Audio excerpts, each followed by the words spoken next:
Good day. I'm Jamil Victorious Cuison from BSA 34, and my presentation is all about ground effect. So let's define what is ground effect. Ground effect, simply put, is the interference of the Earth's surface or any other flat horizontal surface below an aircraft with the aircraft's flow pattern. Um, for fixed-wing aircraft, ground effect accounts for an increase in an aircraft's lift and reduction in induced drag. However, for rotary wing aircraft, it is cause for the reduction of power required to hover when near on ground. Next, we're going to talk about what causes ground effect. But for this presentation, we are just going to talk about specifically the cause of ground effect for fixed wing aircraft.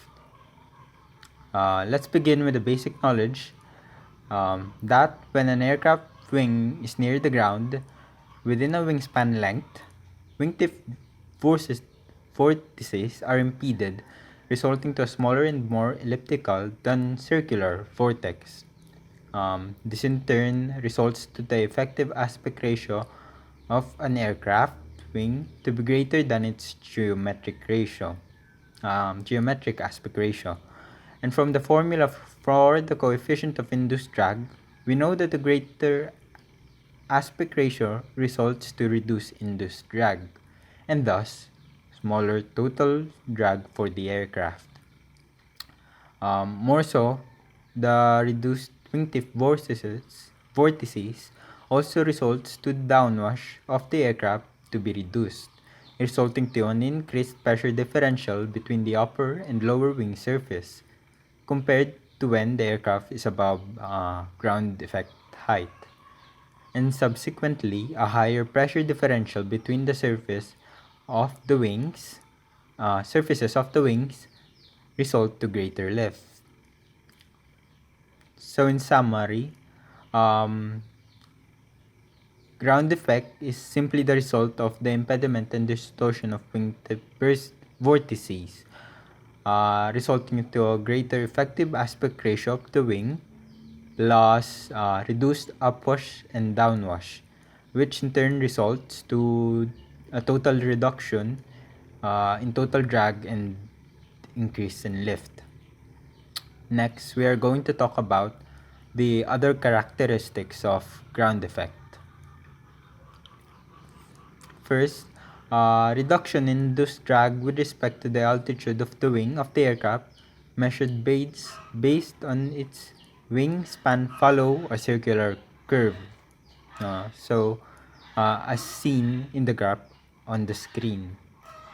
Second, the difference in the amount of thrust or power required to fly an aircraft in ground effect is only significant at lower aircraft velocity compared to when it is not in ground effect.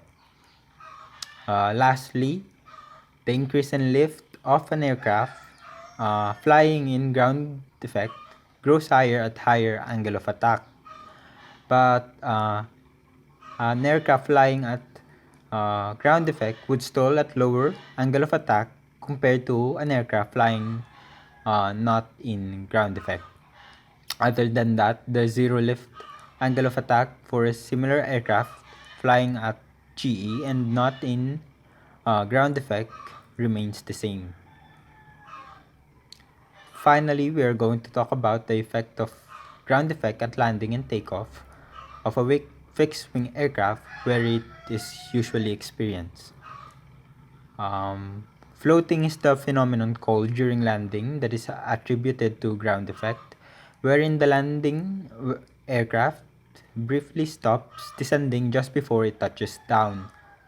During floating is where the aircraft experiences all the aforementioned effect of flying within a wingspan length from the ground.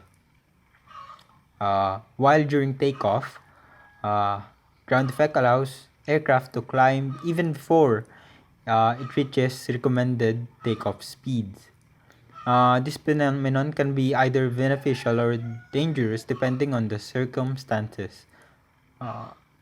Uh, it is beneficial when taking off in grass or snow, such is coined the term soft field takeoff, but dangerous since taking off too early and utilizing the ground effect can cause the aircraft to stay near the ground for a longer period, which is bad if it is a short runway with trees or mountains up ahead.